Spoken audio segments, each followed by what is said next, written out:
Great. So a warm welcome to all of you and happy Nursing Week. We have a wonderful panel today that are going to be talking about their careers in nursing and the move from novice to expert and in between, and hearing more about why they chose their career paths and what keeps them engaged today. My name is Susan McNeil, and I'm the Associate Director of Guideline Implementation and Knowledge Transfer at RNAO. Excuse me. And I'm delighted to have you here. When we asked you to register, we asked you to tell us about your where you are in your career path. So we are so excited to see that we've got students, we've got new grads, we have mid-career nurses and late career nurses. So a really great mix of you coming from across your career span. So we're really lucky and fortunate to have you with us today and our wonderful panel, and I'll introduce them shortly. I would like to start with a land acknowledgement. And we like to start our events with a land acknowledgement, recognizing that the work that we do and the work that you do is carried out on traditional Indigenous territories all across Ontario. And the office of RNAO is located on traditional and unceded territory of the Huron-Wendat, the Haudenosaunee, and the territory of the Mississaugas of the Credit, and that is Treaty 13. So interestingly, this territory was subject to the Dish with One Spoon Wampum Belt Covenant. I encourage you to look that up. It's very interesting. And that's an agreement between the Iroquois Confederacy and the Ojibwe and allied nations to peacefully share and care for the resources that are all around the Great Lakes. So we recognize that you are coming from traditional lands that are still home to many First Nations, Inuit, and Métis people across Ontario and across all of Turtle Island, and hope that you also feel grateful to be living and working on this land, which the Indigenous heritage dates back to over 10,000 years. So we also invite you to learn more about the land that you work and live on and visit the nativeland.ca link that you see there on the slide. So today's event, we're hoping that you will have the opportunity to gain a better understanding of some of the different pathways that nursing has to offer. You will be, you can unmute your line a little bit later on and share your experiences or ask questions. You can also be active in the chat box if that's your preferred method. So we're hoping that you will reflect on your own nursing journeys, and maybe you'll identify some new ways of shaping your career path, some potential opportunities, and then maybe even develop some professional connections. So this is our plan for today. We'll ask our four panelists. I will be providing their bios so you understand a little bit more about where they've come before they answer the question, how your career pathway has evolved and what keeps you interested and engaged in the work today. And so you have the option. I think probably by now many of you know how to use Zoom, but there is the unmute line. We'll keep you muted just for background noise purposes right now, but you can unmute later. You can put on your video later. You can use the chat box to make comments or ask questions. And so we encourage you to be actively involved as you listen, and then afterwards for the question and answer period. So just big warm welcome to all of you, and thank you so much for choosing to spend your afternoon with us today. So the session is being recorded and you can go back to it after the fact. So this is our wonderful panel. We have Lamo Dolkar, Katrina Graham, David McNeil, and Bahar Karimi, all representing different sectors and unique and wonderful career paths. So I'll just read their bios right now, starting with Lamo Dolkar, who is a primary care nurse practitioner. And she currently works in a community health center in Durham region. Lamo started her nursing career as a registered nurse on the cardiovascular surgery unit at St. Michael's Hospital, and that's here in Toronto. In her nursing career, she has worked for Durham Region Public Health Department on a full-time basis. And in addition, she has worked on a casual basis at a nursing home in Toronto. So all across the spectrum almost. Lamo is well aware of the global and local socio-political issues, as well as the social determinants that impact health. And she understands the importance of upstream strategies that are required to improve health for all.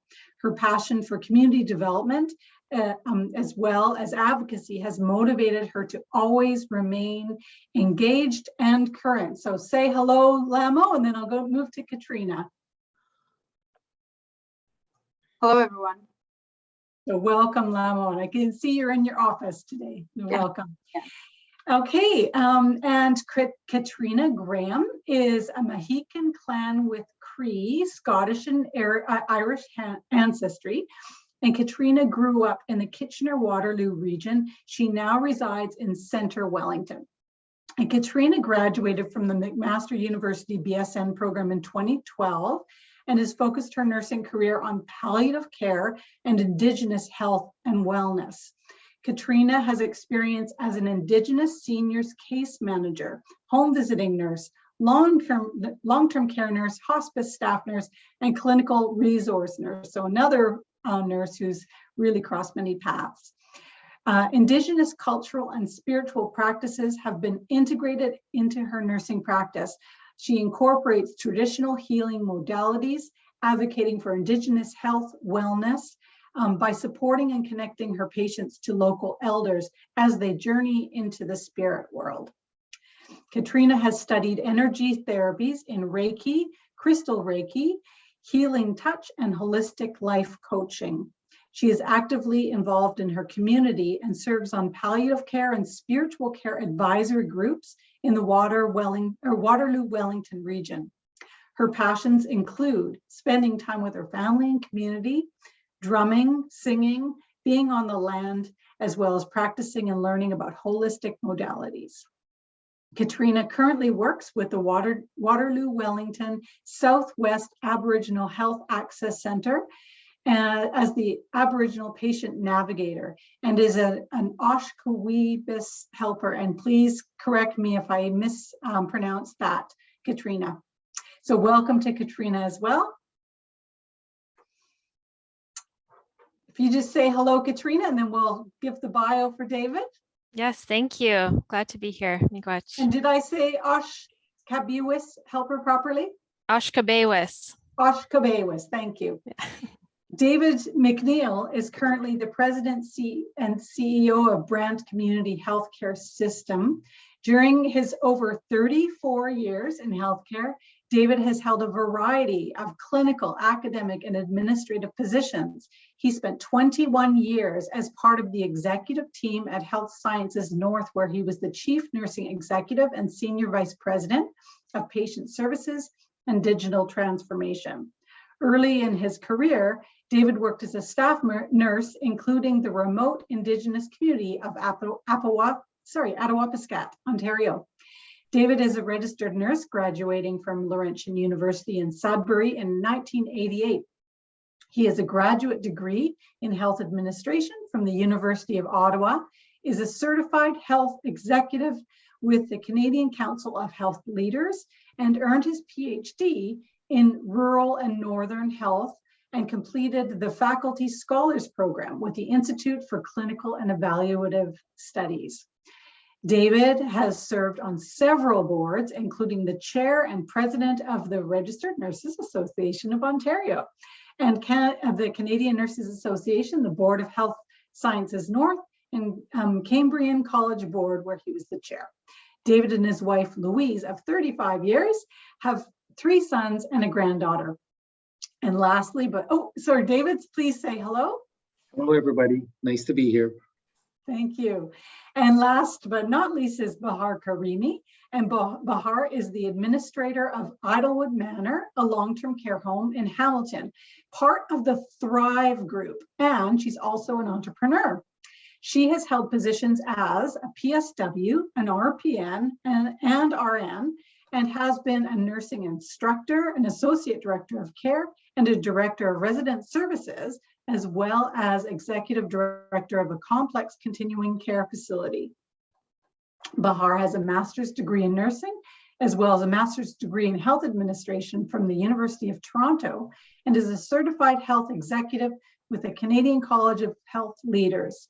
She is currently completing her PhD in nursing leadership in health services delivery at University of Western Ontario. So please say hello, Bahar. Hi, everyone. Great, thank you. So welcome to our amazing panel. We're going to start with Lamo. And if Lamo, you can get the conversation started with a bit of your story, please, and tell us about your career path. And then we'll move along the panel and then open it up for questions after we've heard from each of them. All right. Thank you. As everyone knows now, I'm Lamo, and my career pathway is already explained. I guess I got to tweak up what I want to say now. So thank you, Arnil, for having me here and giving me this opportunity to inspire and be inspired by all of my nursing colleagues here. I'm already inspired by the biography of the bios of all the speakers, and it set me thinking as to how I should pivot my career again now. But having said that, I think this is the beauty of nursing. My name is Lamo, and I identify myself as she and her. I am an immigrant, people of color, Canadian Tibetan ethnicity, and I am proud of each one of these attributes that I have. I think the health has always been my focus and has always been my passion. I was an internationally educated healthcare professional, not from the nursing background, but when I came here, health was what I knew and health was where I was going to be. So that didn't change. What changed was from being a physician in practicing homeopathic medicine, I changed into being a nurse, which was very, very similar to what a physician would do, but with more tenderness and giving it a more holistic concept to the care that we provide. So as Susan has already talked about my different aspects of the career, I just want to highlight a few things. I believe that immigrating to Canada as a mature person and getting into school as a mature student, sharing the benches with 20-year-olds, trying to keep up, completing your own family. I think it pivots your perspective, and it also makes you feel do more. And I guess that's what's my motivating factor was, that if I want my children to be in a community, in a healthy society, I think I need to do more. I need to do my bit.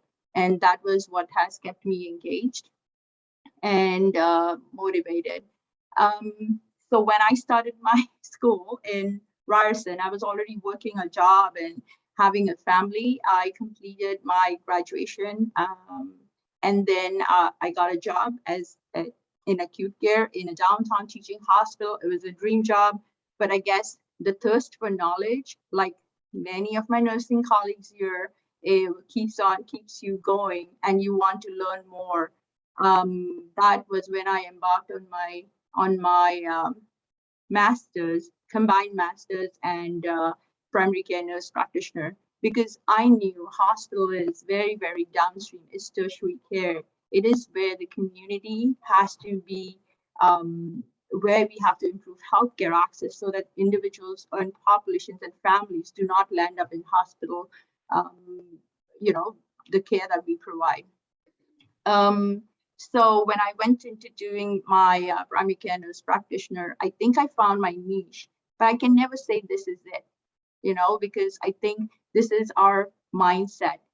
When we say this is it, that's when we stop growing. We need to expand our thought. We need to connect It was during COVID time that I jumped from a full-time permanent job, left that full-time permanent job, and went on to do public health. And public health for me at that time was a stepstone to where I wanted to be, because it made me understand where health policies are being made, how they're being implemented. I worked as a school nurse, understanding the youth, trying to understand where youth violence and where adults and mental health works up. So every opportunity, so this is my crux, you got to take risk, a calculated risk. You can't be impulsive. You have to understand where you want to go, keep that in focus, and take calculated risk. You need to understand that you need to connect. You can never thrive on your own. You always have to thrive with someone, taking people together with you as you grow. This is what has kept me going. I had mentors and preceptors who were so amazing. I can't give them back, but what they told me, I can give it forward. And that's what I want to do. So this was a great opportunity. I am working in a community health center, and I think community health center makes you really know what the grassroots level community is. You have people with chronic diseases. COVID has highlighted the importance of why we need primary care, why we need public health measures. And whatever the government might say, they might put a lot of money in the hospital. We know that where it should be. So as nurses, when we say nurses don't have to be political, I'm sorry, that's what you become. It's innate, and you'll have to become political at some point of view, because you are a critical thinker. You know where you have to go. You know what is wrong. You can identify gaps in the health system. And this is where you are the best person to advocate for yourself and for your population. So this is what keeps me motivated. This is what keeps me engaged. This is what keeps me believe in the future, hope for the future, and keeps me growing. But I want to grow not alone. I want to grow with everyone. And that's I believe in the healthcare system. Thank you. Thank you so much, Lamo. I was taking lots of notes, and I hope others were too. Please feel free to put your comments or your questions in the chat box. And now we'll turn things over to Katrina, please. Okay, Wache, Ani, hello. It's nice to be here with everybody, and I wish I could see all of your faces. I was telling the folks when we met earlier in preparation for this that it would be so much nicer if we could be in person somewhere. And hopefully one day again, we will be doing things like this in person again. But happy Nurses Week to everyone. And it's really amazing to be a part of this profession. Feeling very thankful. So miigwech. I'm coming in from Cambridge, so-called Cambridge, on the territory of our Haudenosaunee and our Anishinaabe brothers and sisters. I am not from this territory originally. I'm from Treaty 9 territory.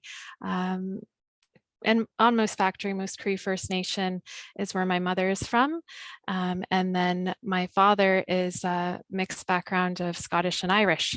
And I grew up here in the KW region as a result of colonization, because we were taken far away from our homeland. But this is where I call home for me. And I also have a family, 3 little kids. 2 boys and a girl, so they motivate me every day to do this work. And in terms of my journey to where I am now, I feel like I'm in kind of the thick of it, in the middle of my nursing career, or somewhere in the middle. I graduated, as Sue had said, from McMaster in 2012. And that time, when I was in school, I was really learning about myself and my identity as an Indigenous person. And I was really feeling quite lost at that time. So I, along with trying to get through nursing school. So there's a lot of tears and a lot of finding out about myself. So I found Aboriginal services at the school that I was going to. So I did my courses at Conestoga College, and met one of my greatest mentors and teachers, Mangan Henry.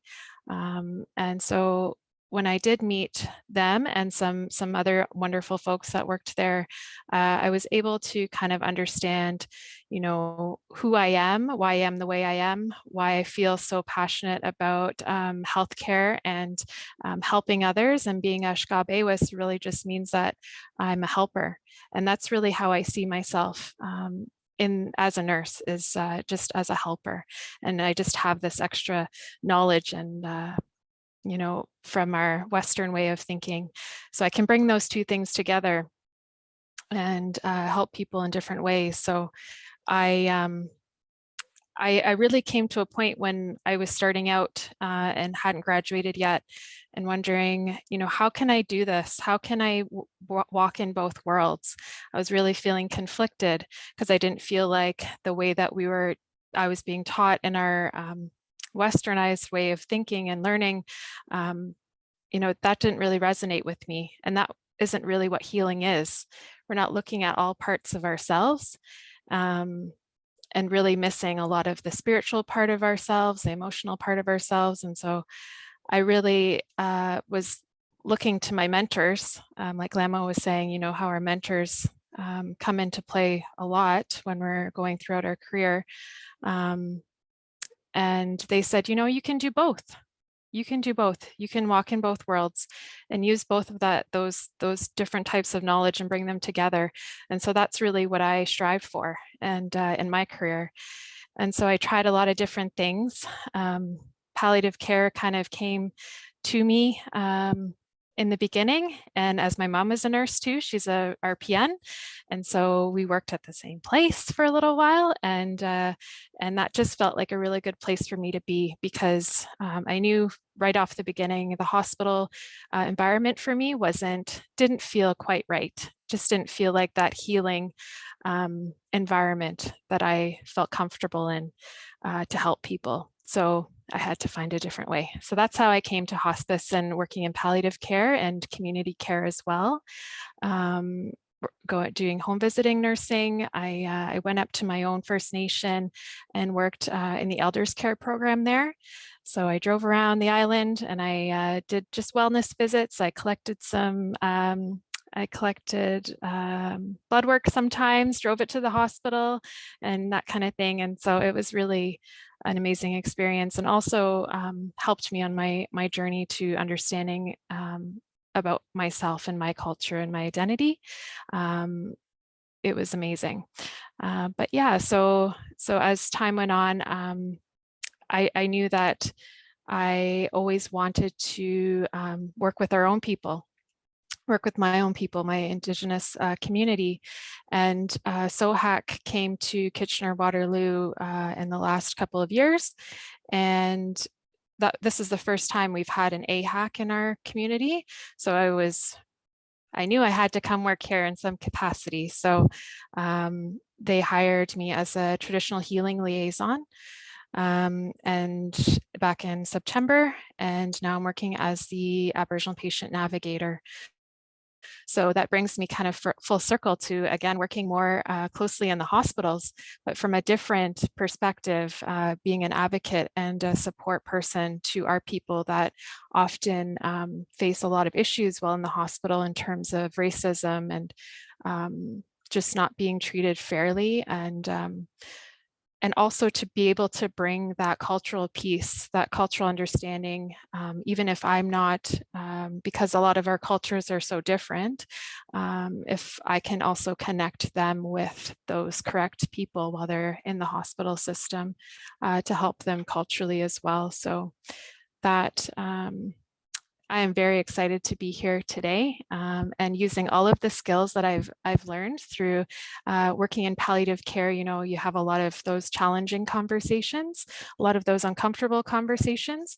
And so I'm able to bring that to this role as well.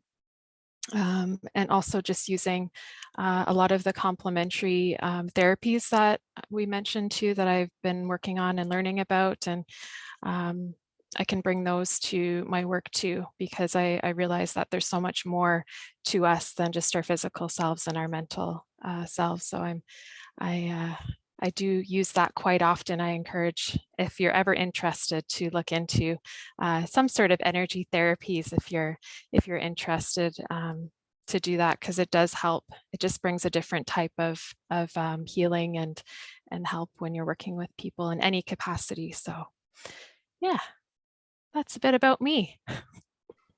Thank you so much, Katrina, for sharing your path and talking about how really it is it's a professional journey, but it really for you was a very personal journey as well. So thank you so much. And on to you, David, please. Yeah, sure. Nice to meet everybody today, and thank you for my colleague presenters. Very inspirational stories in terms of your career paths. So, you know, the thing that keeps me engaged every day in healthcare and nursing is the variety, right? So when I started within nursing, you know, I was faced with, do I want to be a clinician? Do I want to be an administrator? Do I want to be an educator, an academic? And I quite haven't decided yet where I am in my career. But it foundationally was my clinical work, and that was the foundation of my profession, and through which I see everything is in the direct patient care work that happens from frontline professionals on a day-to-day basis. So in my roles, I've served in a different way, the patients at the front line. But you know, early in my career, that's what drove me. But I did have to make a decision, and that was whether or not I wanted to pursue excellence within clinical work and/or administrative work. I chose the administrative pathway. But even after I got my master's degree, I went back in administration. I went back to the front line to make sure that I could develop that skill set and have that as the foundation, and move through things like clinically related work like education, quality, professional practice, and then finally ended up in administrative positions. You know, so that was been my career path. Of course, during that career, as I say, nursing is a profession that has a lot of variety in it. I did pursue academic pursuits because I did want to make sure that I could contribute that in my roles and have that lens in my roles. Continued to pursue administrative types of functions. And majority of my career, 30 years of my career, has been spent either directly providing nursing care or in administrative and educative roles. So the last 4 years of my career as CEO, I still have that clinical lens and nursing lens. So that's been my career path. Of course, you know, there's the political piece that I think Lama's so well identified, and RNAO provided the vehicle around which we could, you know, really leverage the voice of nursing to improve the profession of nursing, but always with the lens of the purpose of doing that was to improve, you know, really socially the care that people get within our province and our country. And it was all about the people that we serve. So, you know, so based on that, I have a few things that I would highlight. You know, have a plan. Think about, you know, strategically, as I did in terms of the buckets. I can tell you, you will never end up where you thought you would end up, but at least have a plan. That's always helpful. Think about that. Remember that nothing is easy. So I think each one of our panelists has identified it's taken hard work, right? It's hard work, but the rewards are always there when you put in that hard work. But you need to develop some skills around the resilience and understanding that, you know, it is going to be hard work. So it's developing those resilient skills and making sure you have those supports in place, whether they be mentors, family, or others, as you're on the journey, and be adaptive and pivot when you see opportunities that become available that match what you think you might want to do. And I think it's already been mentioned, take a risk. And that's okay as well. Relationships are always important. Develop your relationships, make sure you maintain those relationships. You just never know, having been in the profession for 34 years, when something will come back at you. And so relationships are always important, and, you know, kindness and compassion, we know that that improves clinical outcomes. It also really works very well in improving the workforce and our work relationships. So think about that in terms of that. And it's already been mentioned, around the issue of mentorships. I always say you have to be hungry, humble, and smart. Because if you're not humble, you're arrogant, as I always say. And it's that humility to understand that, none of us are perfect. We're not going to get this right. So be vulnerable and really seek out others in terms of their advice and their thoughts. And, just get that feedback in terms of whether it be your clinical performance that you're trying to hone in on, but it's that vulnerability that one always has to see. Pursue continuous development. I mean, there isn't a day that I'm not engaged in some sort of self-development work or trying to build knowledge. It is continuous, and it's so foundational in terms of moving forward to whatever direction that you want to go. So hopefully that gives some insights. Thank you so much, David.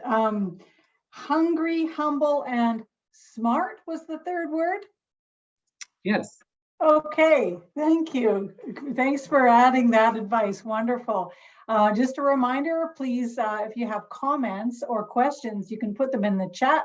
And we'll move on to Bahar, our last panelist for today. Thanks so much. Thanks so much for inviting me to be here, RNAO. It's an honor to be presenting alongside such inspiring colleagues today. And I'm so thankful to all of you for being here. Happy Nursing Week to every single one of you, regardless if you're a nurse or you have ever loved or appreciated a nurse. Nursing Week is for everyone to celebrate. And I'm especially thankful to those of you who turned your camera on. I get the energy from you. So thank you for doing that for me. I appreciate it so much. So it was shared, my career path was shared, hi Lizmi, by Susan, and really, I was a late bloomer in healthcare and nursing. I was 24 when I became a personal support worker. And up to that point, I honestly didn't even know that I could be in healthcare and I could be a nurse. And that was all really just came to me while I was struggling with the illness of my parents, especially my mom, and that's how I got introduced to the healthcare system. And before that, really, I never thought that I would ever be a nurse. And started, by going to the PSW school. Even at that point, I didn't think I would be, I'll end up in nursing, but I'm really, really glad that I did. And the hunger for knowledge and hunger for making a difference started when I became a personal support worker and I continued with the education for more knowledge, for the passion stayed the same. The passion was always there. I wanted to make a positive influence on in the lives of others. I did that by doing a lot of different things, such as serving tables and trying to create an exceptional experience for people that they were coming as my customers in the restaurant, and that I thought that was my calling, and it remained the same. Wanting to do something good for other people, and nursing provided that opportunity to me, and that passion continued all throughout my career. And now what keeps me going, and what keeps me going back to school, for 2 master's degree and now for my PhD is those who are more vulnerable, those who are more marginalized, those who need more advocacy. And I'm not only talking about our clients or our patients, I'm also talking about the workforce.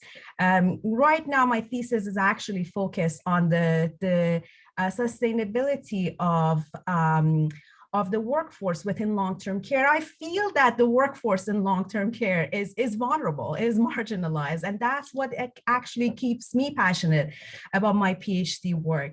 But also my residents, the long-term care homes residents, they are vulnerable, they are marginalized, and I'm passionate about the work that I'm doing. It's hard work, as David said, as Katrina said, as Lamo said, it's not easy. It's hard work, it's long hours, it's a lot of emotions and mental energy. It takes mental energy, emotional energy, all sorts of energy in order to be able to really see an influence in those that I'm trying to support, to advocate for, to empower, to inspire, to motivate.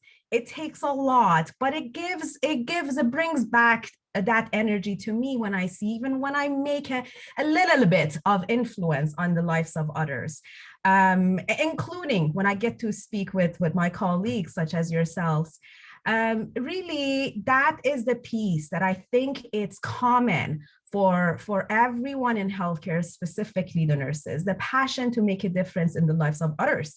And regardless of what population we're engaged in, I have worked in hospital settings. I have worked for years in hospital settings. I have worked with the community. I have worked with home care.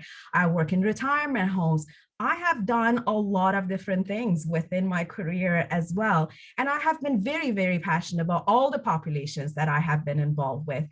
Right now, research is something very, very exciting to me. And that's, to me, it's nursing. Leadership is nursing, as David says. Obviously, all of us, direct patient care is very, it's the core of who we are as nurses. But to me, nurse researchers are nurses. You know, my practice right now is in leadership, and I feel like I'm a nurse leader, although I have different departments that I oversee.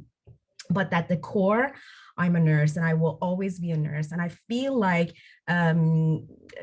I want to advocate for this wonderful profession that we have. I want to elevate it. I want to protect it. I want to promote it. And I always look for opportunities to see how can I do that, and being engaged with these kind of forums that is offered to us by RNAO is wonderful. And I constantly look for other opportunities to put nursing where it actually belongs, which is, I believe, core of the healthcare system. And I'm very glad that I hear that there are many candidates this year for the elections that they're coming from the profession of nursing. That is very, very exciting to me. We know what it's needed from a system perspective in order to improve the lives of our society in general. And that might be from healthcare system perspective, but also from public policy perspective. Very exciting. Those politicians will always be nurses as well, just like us as administrators, leaders, academics, and anything else that we do. That being a nurse, you know, RN, RPN, NP, very, very proudly, you know, wearing my pin all the time, knowing that I will always be a nurse at heart. Thank you so much, Bahar, and to all of you. Lots of applause there and hearts and things. And I would like to, I will ask a question while we're waiting to see if people are want to put their hands up and unmute your line or put questions in the chat box. I'm not seeing any yet. So maybe to warm things up, and just a reminder that you can go into the reactions, look at reactions and put your hand up if you have a question. Erica, we don't have any hands up yet, right? No. Or is that Bonnie? Bonnie has her hand up. Please, Bonnie, go ahead. Yeah. Well, thanks to all the speakers. Everybody said at least one thing that was really inspiring and nice to hear. My question's for Katrina. I'm actually just about to start. I'm a student, RPN student, and I'm just about to start palliative care placement, like my first placement. And I'm inspired by the spiritual aspects of it. And it is something that's hard to reconcile, is kind of like the holistic approach to healing that is kind of missing there. Like, is there anything, you know, besides learning some of these techniques maybe in the future, like energy healing or something, if you're interested, like, I don't know, how would you recommend like reconciling that, like with the like, I don't know if that makes sense exactly. I'm sorry. I think it makes a lot of sense. Okay. And I think that's something that we talk about a lot in palliative care is about how are we going to deliver that care in a way that's meaningful to that person. And so that's probably the main thing what you want to look at first is just that person and their family and what's important to them and how can you best help them. And so not going into with necessarily an agenda of like, okay, we need to do this and this and this and this, but do your holistic assessment and you'll learn about like the domains of care in palliative care. So that's looking at all different parts of the things that you're going to assess, but really just finding out what's important to that person. So that could look different for everybody. And we know that spirituality is really different for everyone. It doesn't necessarily mean we're talking about religion. It could mean that we're talking about their spirituality is just connecting with their animals or things like that. So it's important just to have those conversations. And like David had said, you know, about being vulnerable in those situations too, sometimes, meaning kind of letting go of like this idea that we have to be very, you know, we always have to maintain this professional voice and way about us. It's more just connecting and being with that person and letting them know that you're there for them in that way too. So that's probably what I would say. Yeah. Thank you. Yeah. Thank you for the question, Bonnie, and anyone else is welcome to raise their hand and unmute their line and ask their question or put it in the chat. In the meantime, it was interesting to hear the different motivations that you brought up. Some of that is your family or being a role model to your children. Is your community working with maybe thinking about the populations, your patients, your residents, your vulnerable people who are vulnerable or marginalized, and just feeling like you really want to make a difference. So really great to hear the motivations. Also, I heard a bit of a theme. I heard thirst and hunger for knowledge and wanting to grow your profession. So, and then I'm also thinking about this week, and we're looking at the well-being, and really since the pandemic, we've been looking at the well-being of nurses, and I see that Lamo talked about, you know, we can never pour, she's put a note in the chat, we can never pour out an empty pot, that we need to take care of ourselves. So my question, just kind of in the context of how things are for nurses and ones who might want to regain that thirst, regain that motivation, regain that hunger. Do you have any advice, and this could be for any of the panelists, any advice for kind of getting to where you might be? Lemo, go ahead. You can start us off. Yeah.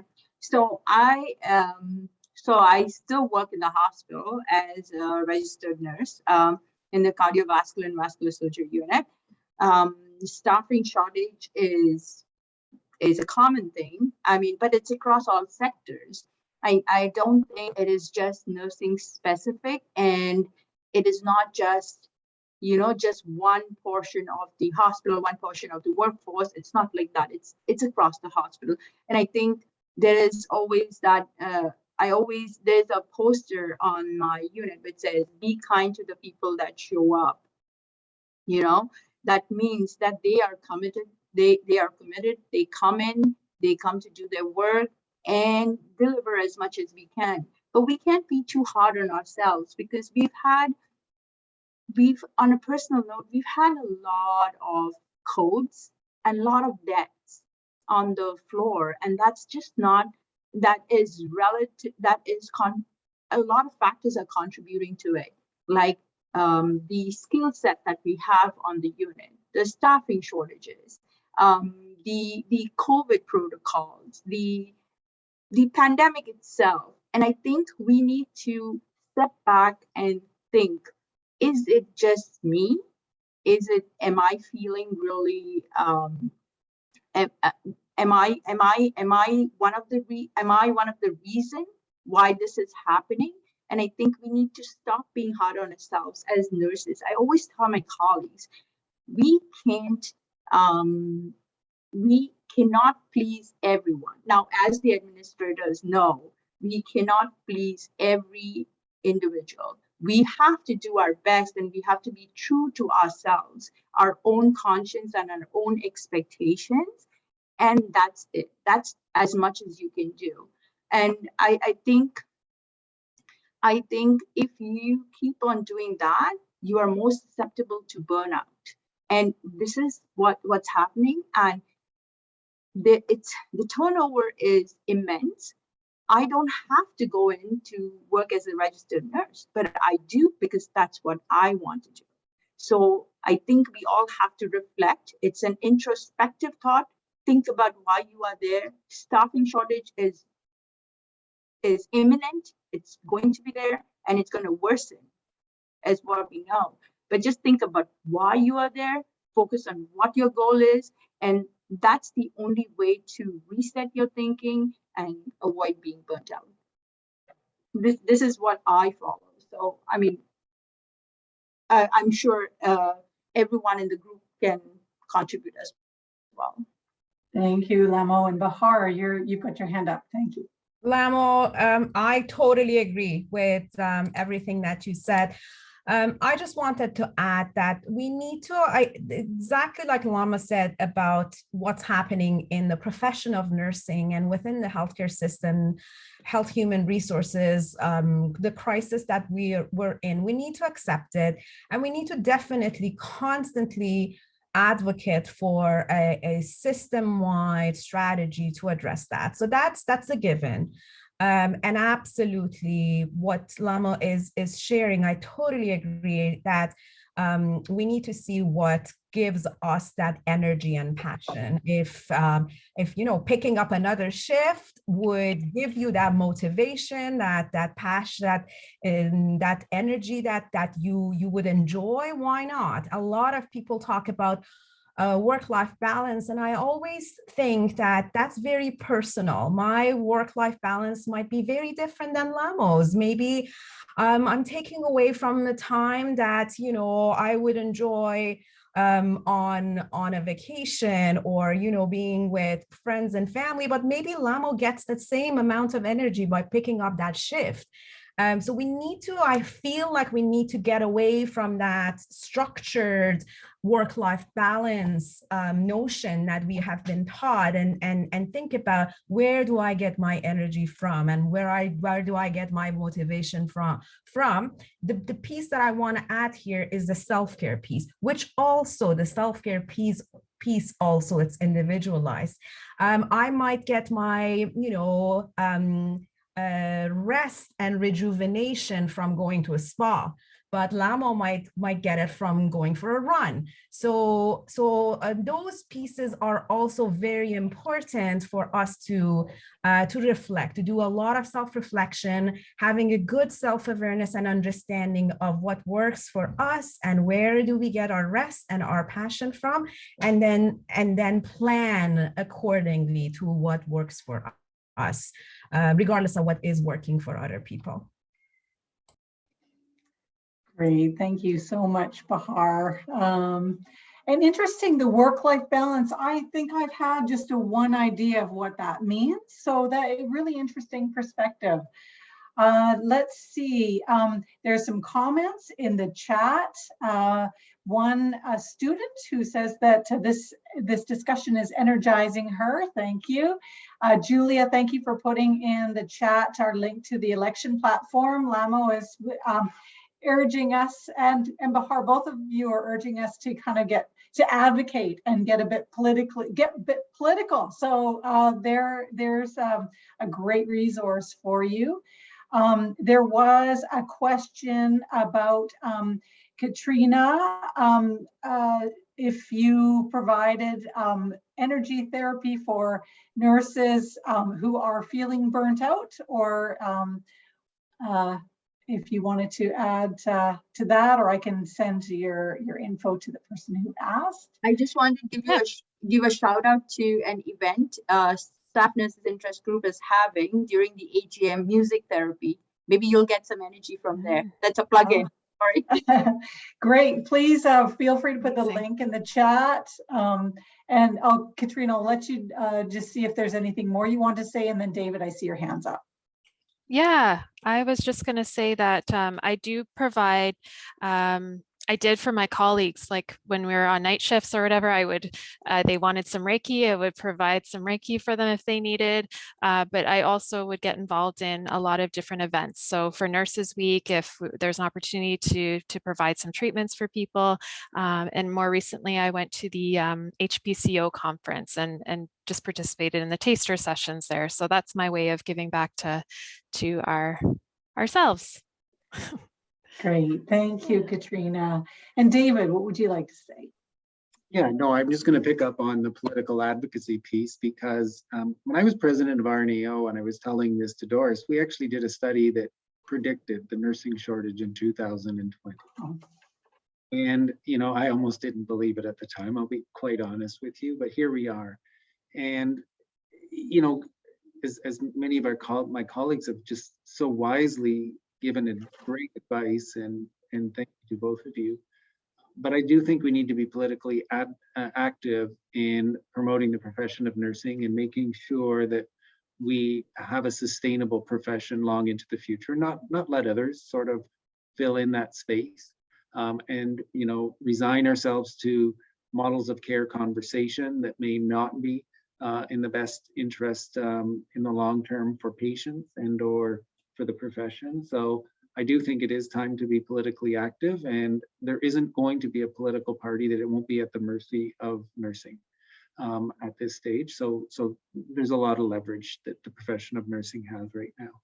So please use that voice as well. Great. Thank you so much, David. So I'm not seeing any hands up, or I don't think, Erica, there are any unanswered questions in the chat box right now. If you can just confirm that. There's some great comments and people are welcome to review the comments. Maybe what I'll do, since we've got 5 minutes left, can I ask the panelists to answer a final question? If there are nurses who are exploring their own career paths, or feeling a little, maybe not as thirsty, not as hungry, or a little stuck, what advice might you have for nurses who want to explore their career paths more? Bahar, we'll start with you, and since you put your hand up first. Wonderful. I think nursing is the best career choice. And, you know, at some point I ask people to have a little bit of a self-reflection and gain a lot of self-awareness in order to be able to choose their career path. And now I say the same thing, do that, but then you can actually choose a path within nursing based on who you are, regardless of our characteristics and our differences in personalities. There's something for nurses to do, and it can be very, very different. I always say, if you're an extrovert, you can work in OR. Introverts, you can work in an OR. If you're an extrovert, there's so much that you can do that it requires you to be with people. That self-awareness piece is the key. I think more than looking outward and see what's available out there, or getting motivation from external motivators, I think it's very key to do that deep self-reflection and understanding what puts fire in my heart, what gives me energy and passion. And I can assure you, within the profession of nursing, don't leave the profession. You can, if you feel you're not as motivated anymore, you can just change the career path within the nursing. There's so much, but that key piece is to actually understand who you are as a person and what gives you energy. Thank you. Lamo, I think you've got you're unmuted. Do you want to go next? Yeah, sure. Yeah, I agree with Bahar. So as I said, I was a physician who practiced homeopathic medicine back in India, working in rural clinics. I believe nursing was the best choice for me, just because it allowed me to expand my scope as much as I wanted and explore different things. When I was a staff nurse, it's, you know, in our previous conversation, I said, it's okay to be like a bedside nurse for 20, 25 years. If that's for you, if that works for you, that's great. If you can still deliver the best care, if you can still take care of yourselves, I think that's great. But you know, it's not usual that a nurse would just be a nurse, because as a nurse's mindset is, they want to grow, right? And I think people, once they start exploring what's on the other side of the hill, they really want to go to the other side of the hill. And this is what I mean by taking calculated risk. You would never know what's on the other side of the law until you step on it and find out. If you don't like it, you can always come back. And that's the beauty of being, like, you know, in nursing. I've never seen, like, when I was first meeting the panelists, I talked to Eric Rankin, who's another fellow nurse practitioner, amazing role model, and he was writing a thesis on health system navigator in the Aboriginal health. And Katrina, I met Katrina, and she said, oh, she's a helper, a health system navigator, again in the same field. And this is amazing, because I don't know what the roles are yet. Like, I'm still to discover, and I'm sure everyone will. So we just have to keep our eyes open, like David said. Keep your eyes open for opportunities, network. You could be an introvert, Zoom to the rescue, just connect with people. Great, thank you, Lamo. In the minute that we have left, David or Katrina, would either of you like to add to that, the final remarks? No, I think my two colleagues are just amazing in their advice, so I would just fully support them. Great, thank David you. got silenced by the women in the room. What about yourself, Katrina? I would just echo the same. I think that they really spoke to everything, and I really liked the comment earlier about just taking risk, and about, you know, if there's something that you're just even interested in, just follow your heart and your intuition, and just go with that. That's how I landed where I am today. Just followed my intuition. So yeah, thank you.